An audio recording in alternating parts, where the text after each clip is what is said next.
Of the reported 220 Chinese militia vessels at the Julian Felipe Reef in the West Philippine Sea. President Duterte plans to speak with Chinese ambassador to the Philippines, Huang Tilian, to discuss the purported presence of no less than 200 Chinese vessels at the Julian Felipe Reef. The United States Embassy in Manila also expressed concern over the deployed vessels, accusing the Middle Kingdom of intimidating, provoking, and threatening other claimants. It is, of course, an issue of concern because it is such a huge mobilization, no? And their presence there in such large numbers clearly is meant to be seen. So there is a signal being given here. What that signal is, we're not yet sure. Chinese fishing vessels have been fishing in the area for many years. I think it's a quite normal activity. The government counts China and Russia as sources of COVID-19 vaccines, but China's vaccine donation is being clouded by its continuing incursions into the Philippine Maritime Zone, while Russia is open to partnering with the Philippines in the production of Sputnik vaccines. Should the government downplay sovereignty concerns in exchange for vaccines? We discuss in this episode of the Chiefs.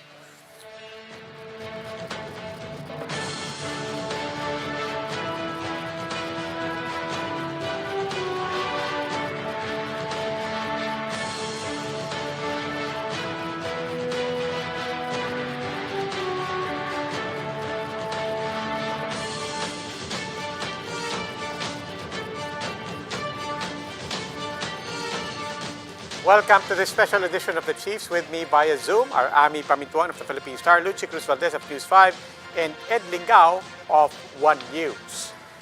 Oh, good evening. Hello, Robbie. Good evening. Good evening. Hi, Ed. Hello. An auspicious, what do you call it? An ominous number today for Yeah, for COVID. ominous more than auspicious. 666. Pero the good news is may pang-apat na 6. Hindi lang tatlong 6. May pang-apat na 6. there's some silver lining in there.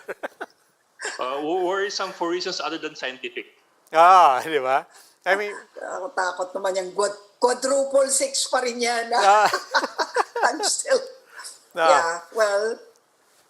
Okay, looking on the bright side, as Ed always does, at least hindi siya, hindi siya nag-hit ng 8,000, okay? Yeah.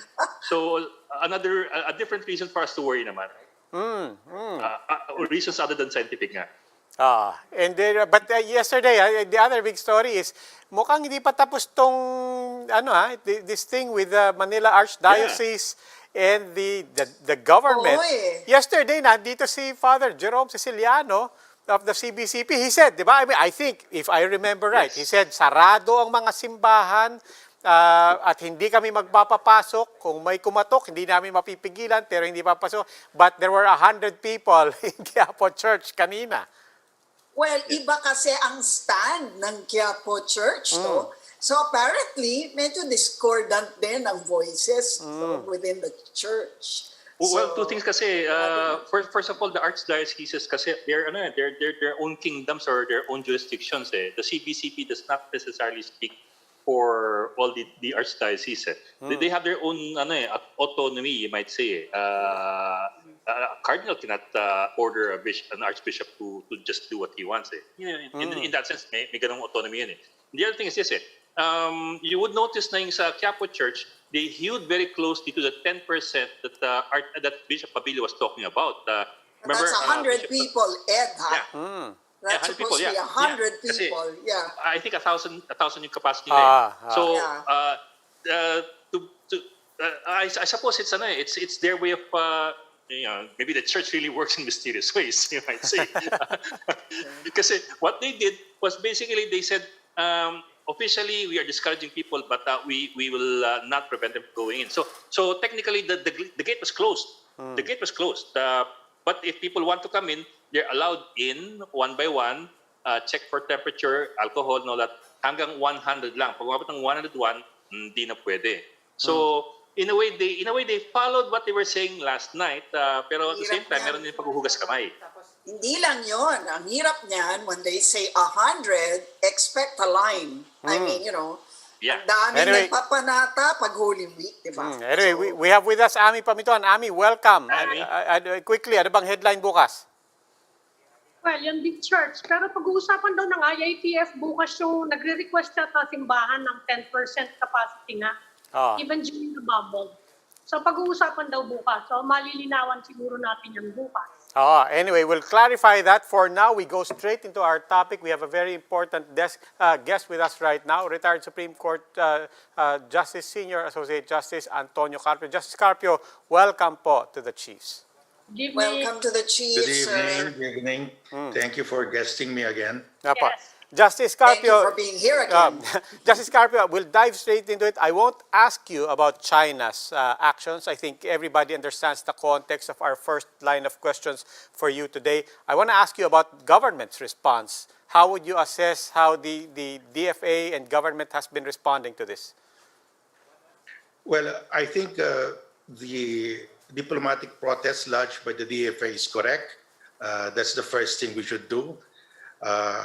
But I think we should not stop there because we know China will just ignore that. We have to do something more. And the options are either we bring this issue to an arbitral tribunal at The Hague under UNCLOS, or we send our patrols there. I would hope for the first one. We should file a complaint with an UNCLOS tribunal because Julian Felipe Reef is part of our exclusive economic zone. And when China's use it as a parking area, they're actually occupying it and seizing it. They're not exercising freedom of navigation because they're not navigating. They're staying put, claiming it as their own. Okay, now zooming. But does The Hague have enforcement powers over China? I mean, we have seen how China has ignored the ruling, the arbitral ruling, and that The Hague has really so far not been able to do anything about it, not because it doesn't want to, but because it really can't, right? So what's the difference between what we're asking for now and what they have done? The UNCLOS tribunals have no enforcement powers, but they're very persuasive. Our arbitral award is now being used by the US, UK, France, Canada, India, Japan, and soon Germany and Netherlands will join in conducting freedom of navigation and overflight operations in the South China Sea. They say under the ruling, 25% of the South China Sea are high seas. The high seas belong to mankind. We can fish here, we can sail here. And around the high seas of the South China Sea are the exclusive economic zones, including the West Philippine Sea, which is the exclusive economic zone of the Philippines. So they sail. And every time they do that, and they do that frequently, almost every 45 days, they actually enforce the ruling. They're telling China, this is not yours. Under the ruling, this is the exclusive economic zone of the Philippines, the West Philippine Sea, and under international law, under UNCLOS, we can sail here, we can conduct naval drills. So they are actually enforcing the ruling for us. Almost every 45 days, they do that. So, and that is why up to now, China cannot claim the waters within the 9-dash line as its own because there is a very strong pushback from the naval powers of the world, and the naval powers of the world are actually using that ruling. That's why I'm saying we should help. We should join the naval powers of the world. But of course, this government doesn't want to do that. So another ruling would strengthen our legal basis and the legal basis of the entire world community to push back China.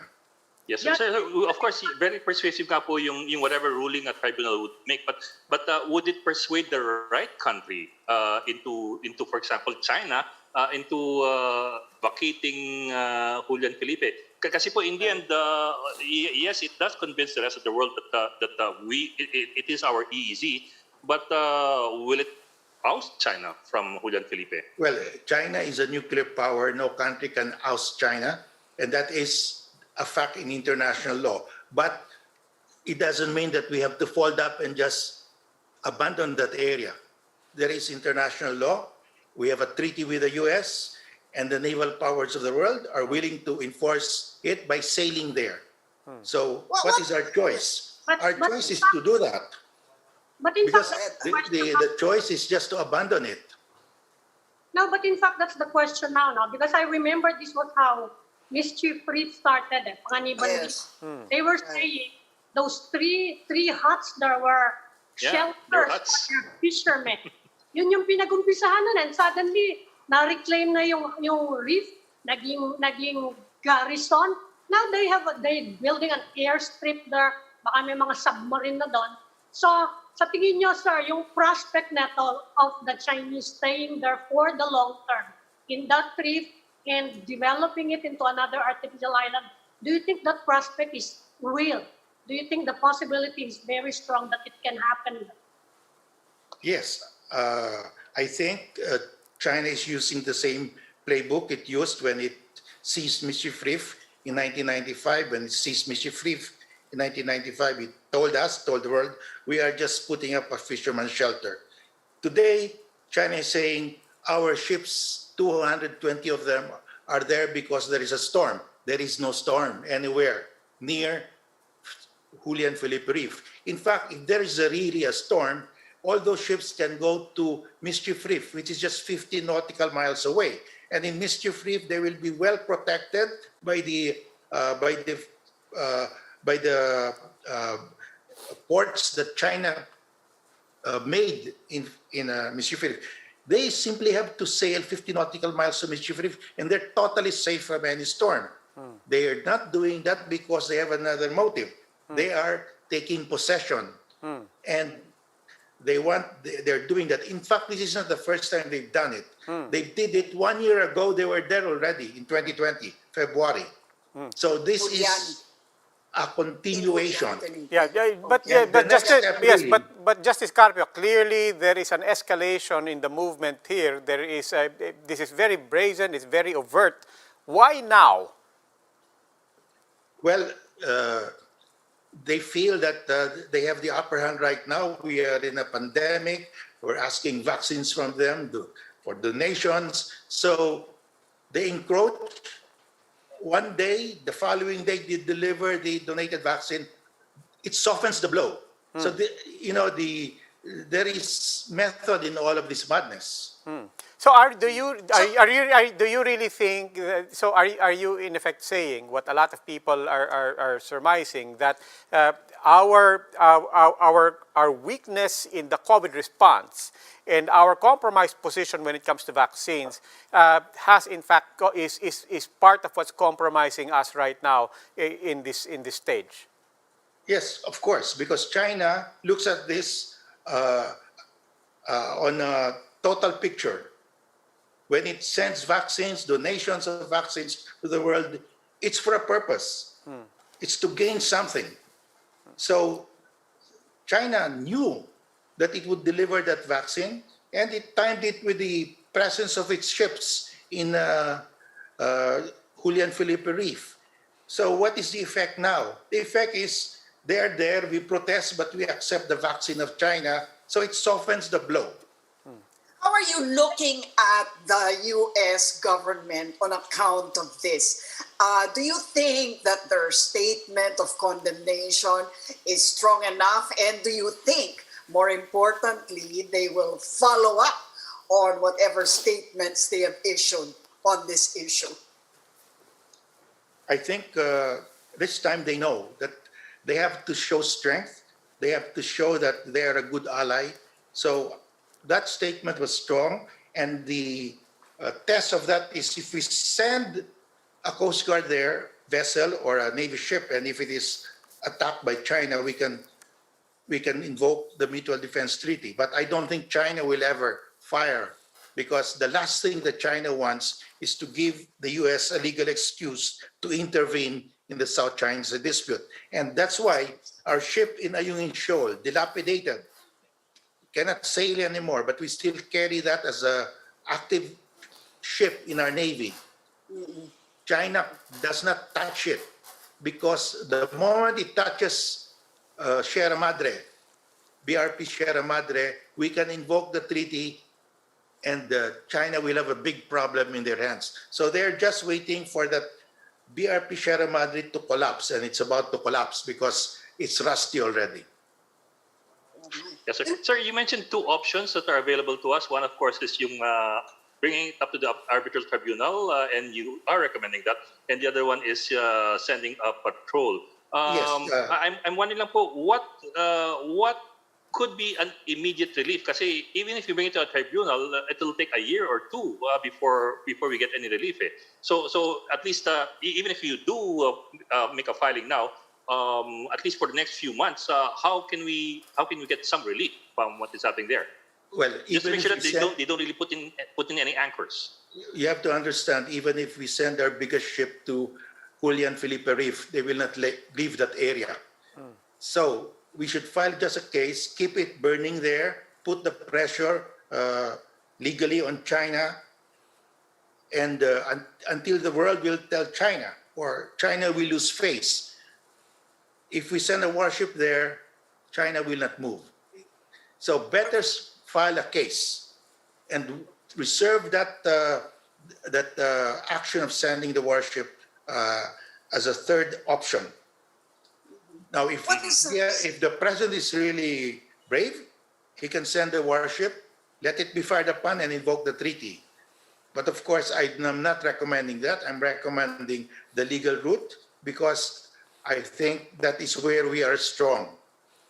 In reaction, Okay, how? Go ahead, Ami. kasi yung ang warship there, that's the point of China, that wala daw militia doon. That's not militia, that's a civilian. At saka hindi daw back, although Fishing vessels, yeah. nangunguna lagi yung mga fishing vessels nila backed by militia, which they will not, of course, admit or will not say. So, hindi tayo makakapagpadala actually ng military ship, di ba? What No, we can send. Yeah. We can send. It's that's part of our EEZ. We can send our Coast Guard anytime we want, our Navy.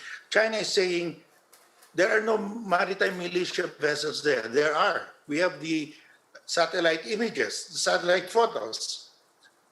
And the Chinese said, oh, there are fishing vessels. No, those fishing vessels are parked neatly. They're not doing anything. They're not spending their time fishing. They're staying there. So they are not really fishing vessels. They are maritime militia vessels. How critical is Julian Felipe in terms of what might be right now a strategic encroachment of China in order to enforce their 9-dash line? Kasi obviously, they've been encroaching bit by bit by bit. If we were to draw a line on a strategy that they're following, how far gone would they be at this point with a possible takeover of Julian Felipe?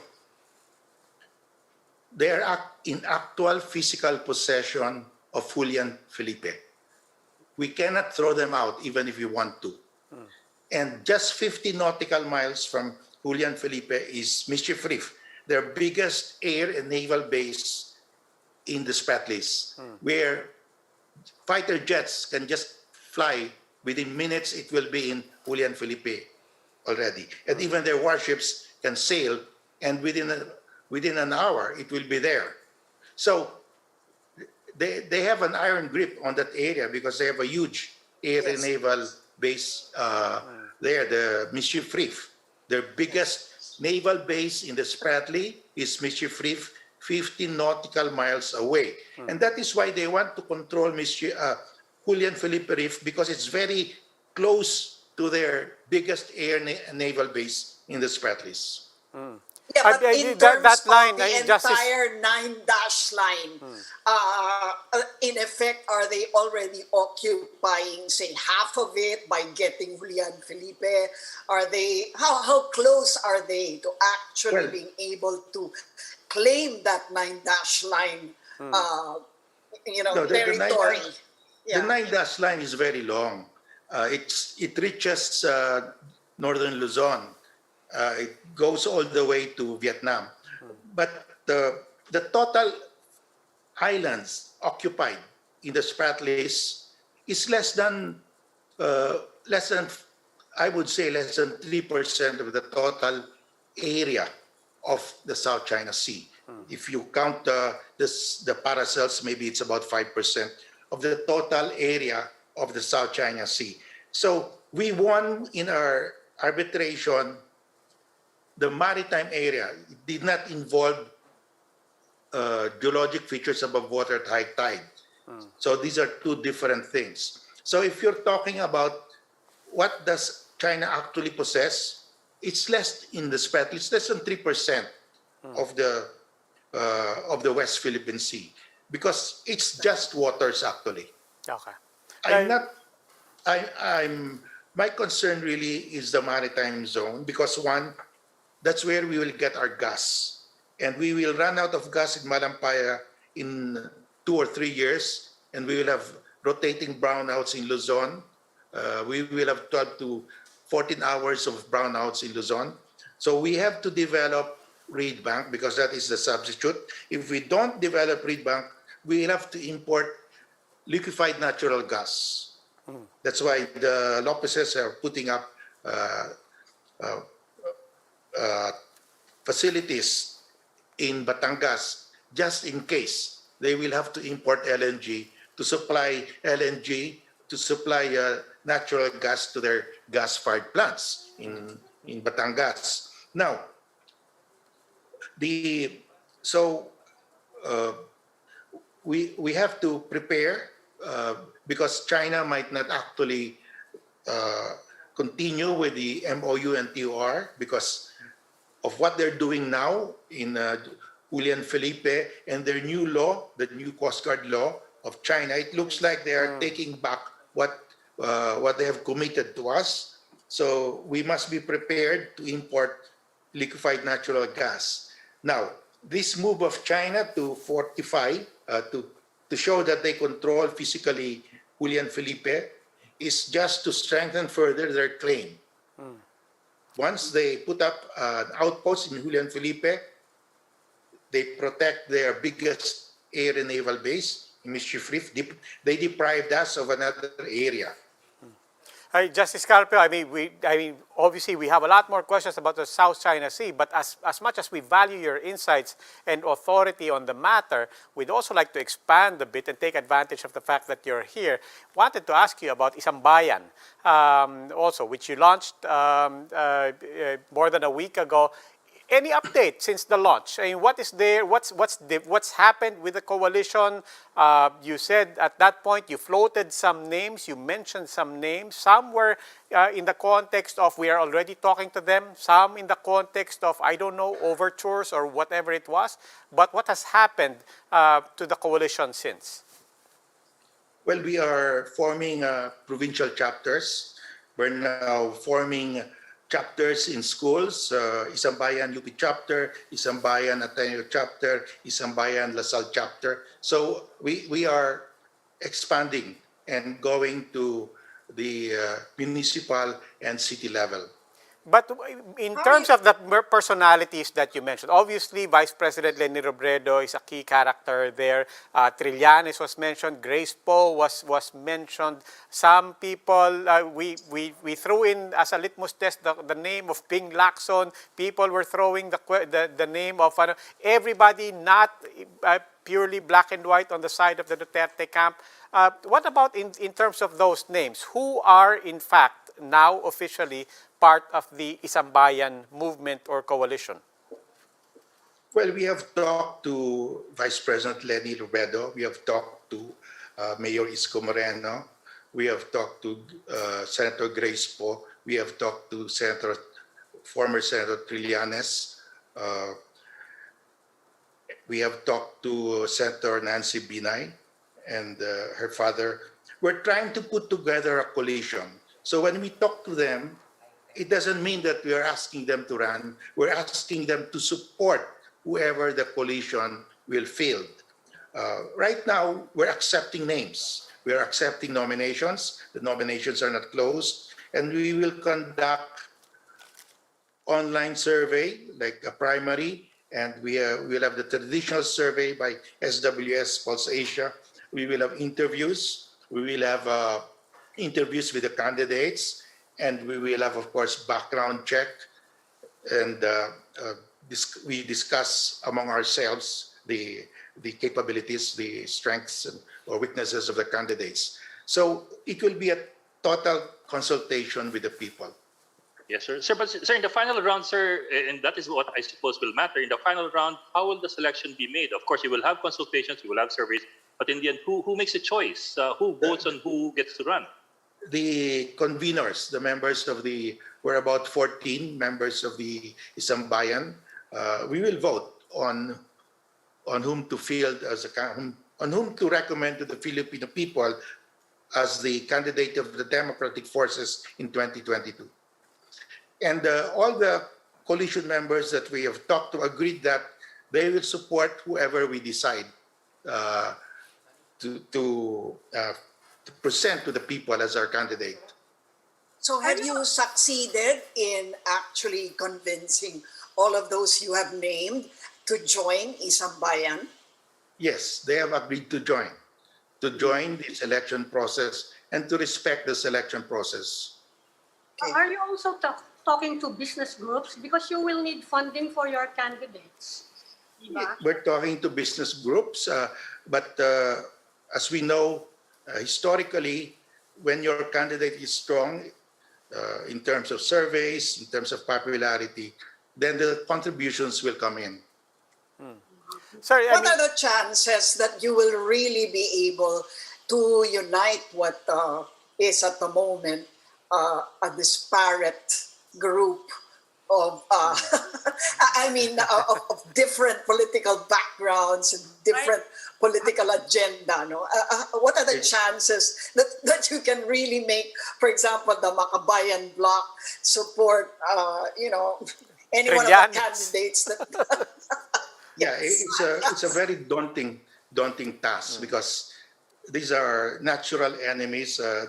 You have people from the left and from the right, but they are united because of the realization that if we don't unite, if we don't field one candidate, if we field two or more candidates, we will all lose in 2022.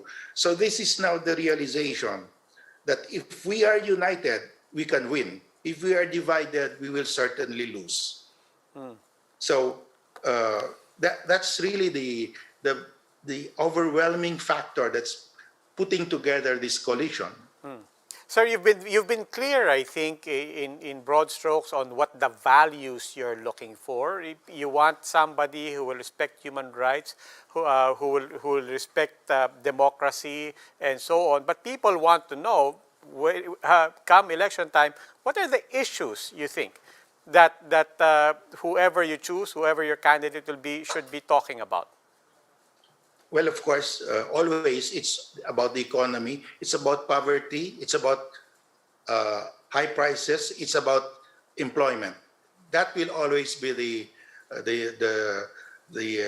basic issues. And there's another issue that has come in based on surveys. The West Philippine Sea is coming out as a third or fourth issue among the people.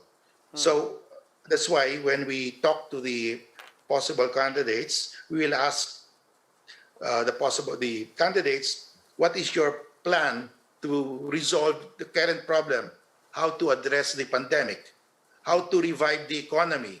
How to generate employment? Because the employment rate is very high now. It's almost 8 or 9%. So we will ask all of these questions because this will be the issues facing the people on election day.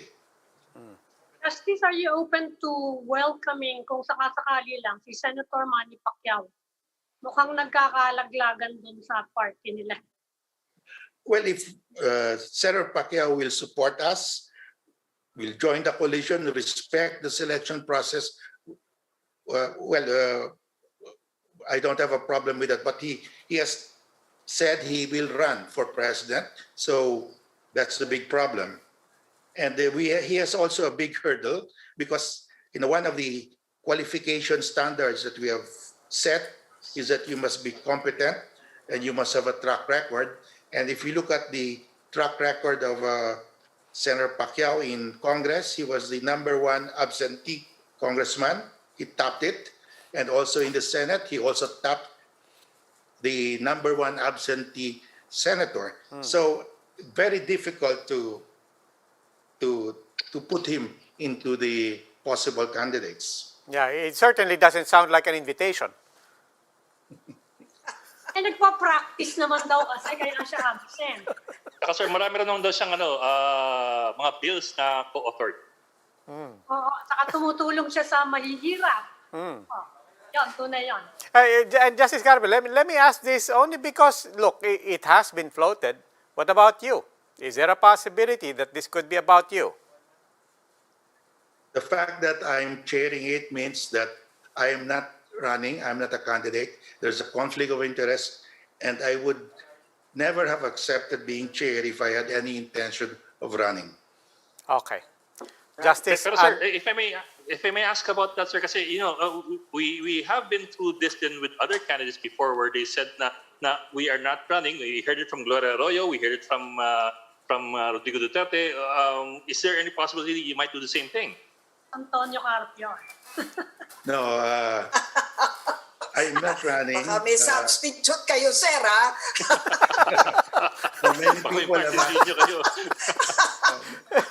Many people have asked me to run, but I said no. I think I'll be in my mid-70s on election day. And I think it's, I've been there in Malacanang. I've been very close to President Ramos. I've seen him work. And it's a very taxing job. It's a 24-hour job.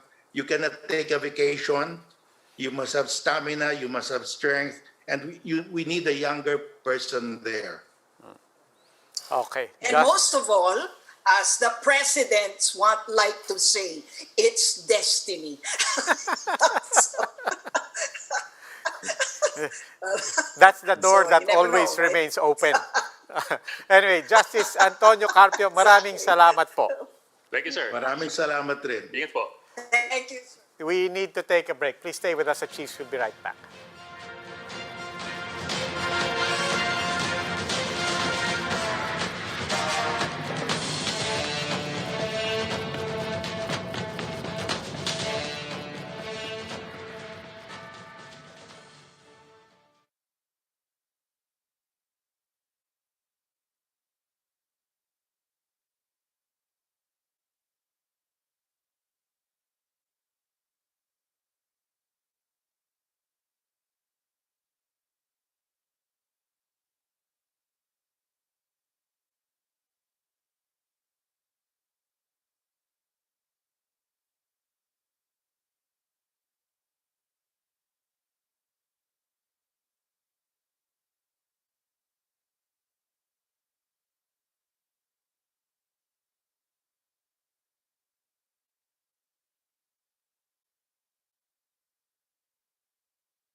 Russia's Gamaleya becomes the fourth pharmaceutical company to secure an emergency use authorization in the Philippines. 2 million doses of Russia's Sputnik V may arrive by next month.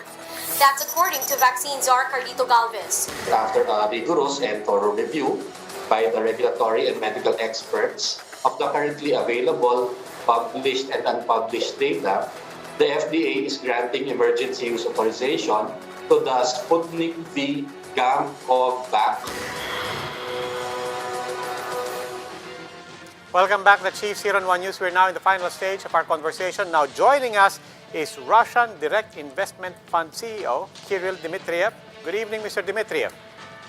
Hello, thanks for having me. Good evening, sir. Sir, so the Philippine FDA has already issued EUA for Sputnik V. Just to be clear about all the figures, and people want to manage their expectations. Russia has said the Philippines is a priority. Secretary Galvez was saying they were negotiating from anywhere from 5 to 10 million, and then he said 2 million we hope will be here by the middle of April. What numbers exactly are we talking about specifically in the time frame of April? Well, first of all, I think we are very much committed to delivering vaccines in April. The exact schedule we are still finalizing with the government, and we need to understand, the whole timeline of deliveries over the next, 3, 4, 5 months, how much is needed. So again, this is something that we will hopefully finalize in the next week or so. But Philippines is definitely a great priority for us. We are very happy about our partnership in Philippines, and we will work to deliver the vaccines already in April, and the exact amount we will finalize with the government shortly. Okay. The last time we spoke to you, you mentioned something about also setting a limit to the number of vaccines that you can actually send to us. Because you were saying that you had made commitments also to many other countries.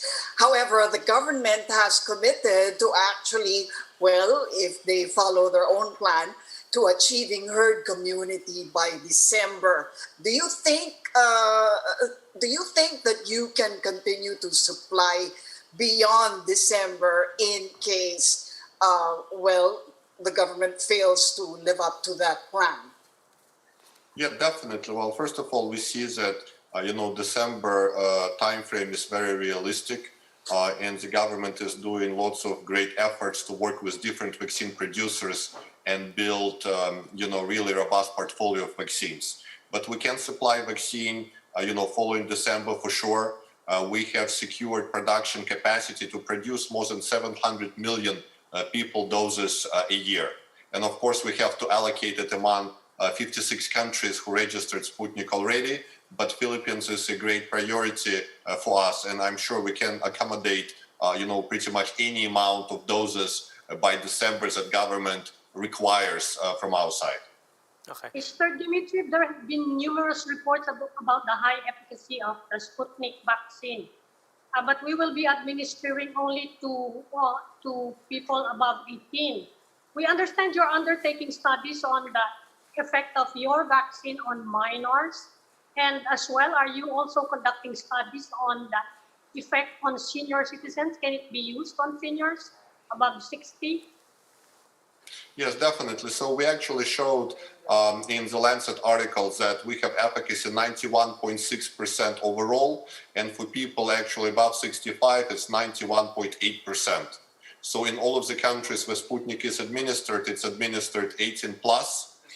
We have also started trials on children, and basically we believe that in the next 2-3 months we may have authorization to use Sputnik in younger age categories. But for now, 18 plus is sort of the focus, and this is where we believe we see great efficacy. By the way, not only on clinical trials in Russia, we also see it based on the actual immunizations happening in Russia, in Argentina, in Mexico. So we are basically seeing this efficacy confirmed across all of the different nations where Sputnik V is currently being administered. So it's okay for senior citizens? It's okay yes, for... definitely. It's not only okay, it's very good for them. And of course, there's the biggest priority in Russia. There's the biggest priority for most countries where Sputnik V is being used. one of our people who were vaccinated with Sputnik V is 100 years old. She lives in Argentina. So we even have a 100-year-old vaccinated. What about its efficacy against the variants that are now surfacing, especially in view of reports that we have been reading on how some vaccines seem to be resistant to the new variants? So we have already officially confirmed our Gamaleya Institute that we have the same efficacy against British strain.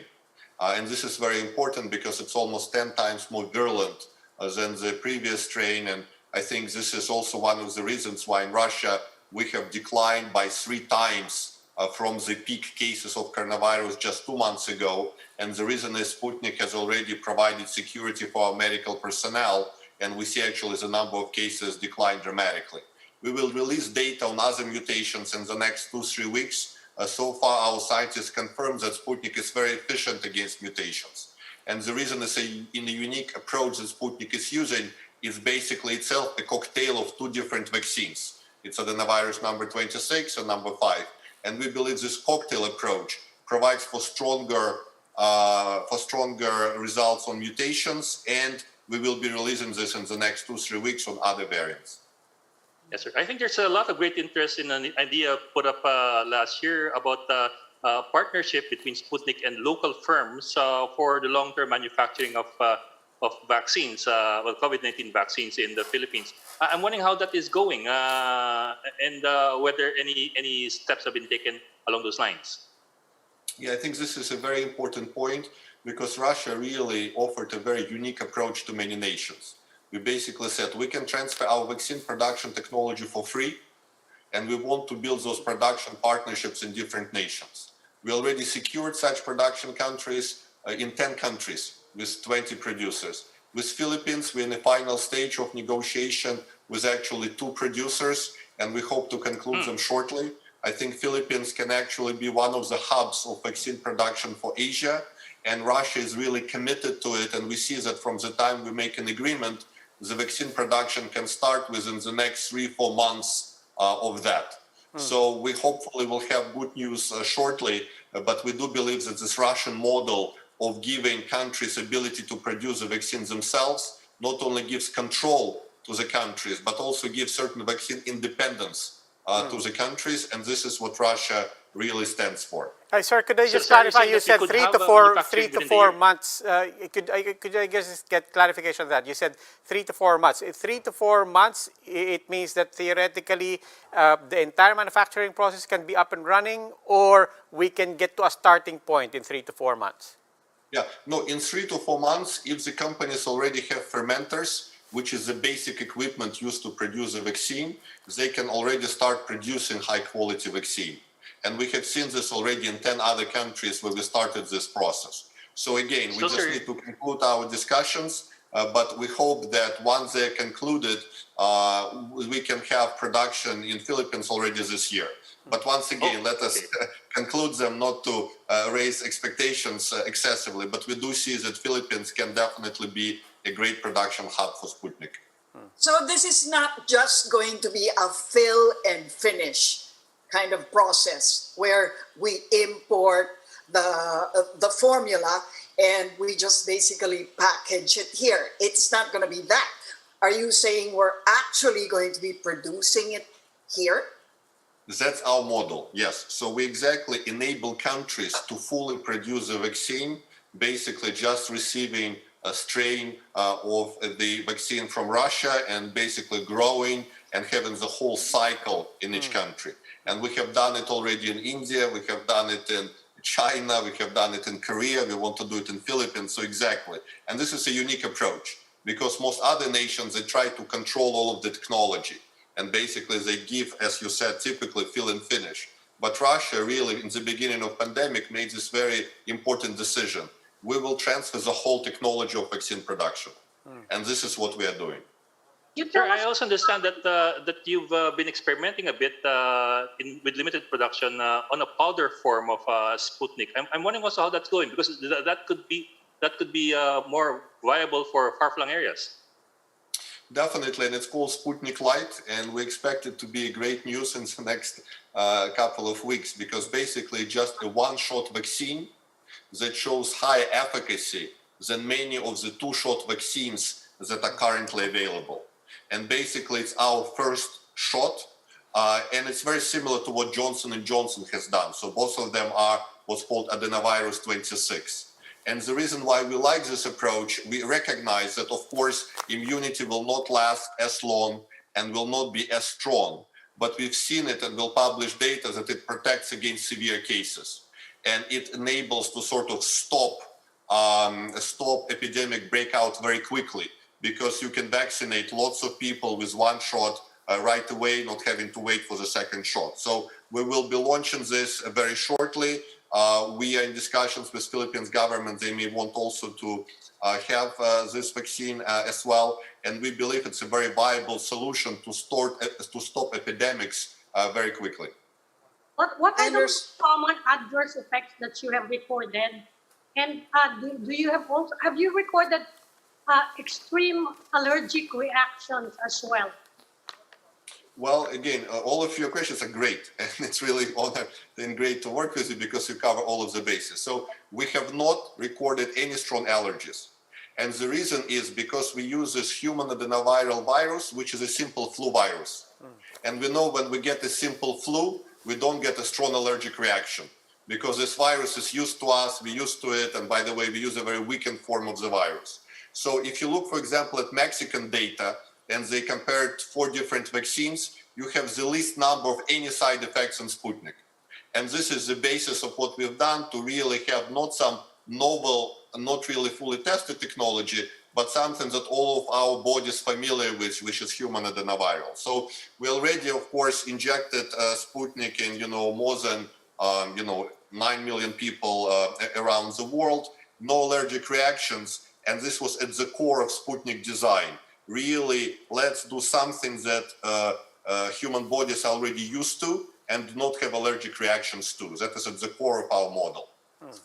Can you tell us about this survey that showed that Sputnik V is the second most preferred brand of vaccine right now, second only to Pfizer? Tell us about that. Where was this survey conducted, and exactly what the process was? Yeah, so first of all, it's an independent survey by a British firm called YouGov, which of course is very reputable, and it was done in 9 countries, including Philippines, and basically those countries cover 25% of the population. And we specifically excluded US, we specifically excluded Europe, and really focused on big countries outside of that. And what the surveys showed is, first of all, Russia is the most trusted vaccine producer and supplier, even more trusted than the US. And frankly, this was, interesting data because, of course, you see there is lots of, media tags that were on Sputnik in the beginning. So we are glad to see that people see that. Also, it showed Sputnik is the most recognized brand of vaccines in the world, and it's second after Pfizer with, 36.4% willing to take Pfizer, 33.2% willing to take Sputnik, and then other vaccines are sort of less desired. And I think it's very important that this should not be, of course, the basis for the decisions, because the basis of the decisions is only scientific facts, but it does show that Russia has been able to communicate the safety, the efficacy of the vaccine. And a very important case for us is Argentina, because there originally, when we started injecting Sputnik, confidence was only 33%. And then 2 months after injections, it's at 61% level. Why is it so high? Because people see no side effects, high efficacy, and we believe this empirical evidence of having Sputnik used across the world is very important, not just the polling data. I Mr. wonder what Dmitriev, the results were for the Philippines, considering that we have yet to actually experience the vaccine of Sputnik V, right? So I'm just wondering how that brand came to be preferred. Yes. Well, again, I think people hear about our, story, and the story is not just, the story is 250 years of the history of creation of vaccines in Russia. 250 years ago, one of our royals received the vaccine 30 years before it was available in the US. And I think also people recognize the Lancet data that is clear, efficacy 91.6%, no significant side effects. So we will again send you specific Philippine data to you as well, but the data is quite positive. And I think again, people also understand that vaccines are above and beyond politics.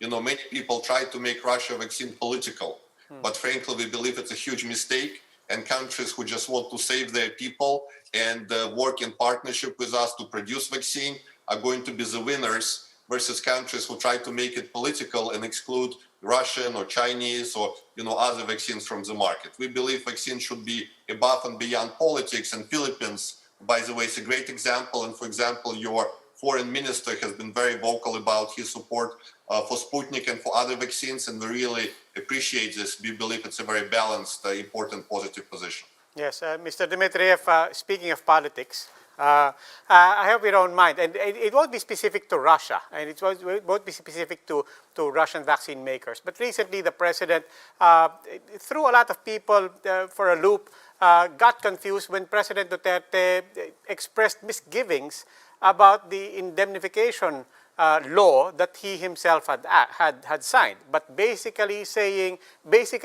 throwing up questions about whether or not government will want to abide by what he called a big loophole in that. Is that a matter of concern for vaccine manufacturers? And I mean, assuming that we finally have some stable regulatory environment, something predictable, and then the president throwing something that even legislators are confused by.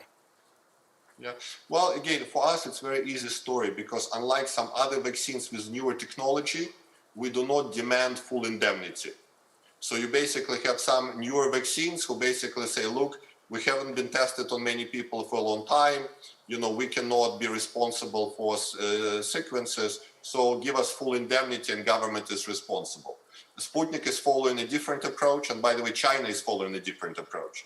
And we say we are willing to share in risks just as is traditional with all of the vaccines approach. So I think this indemnification issue, the core there is to be more balanced. I think it's not fair to put all of the responsibility on the purchaser.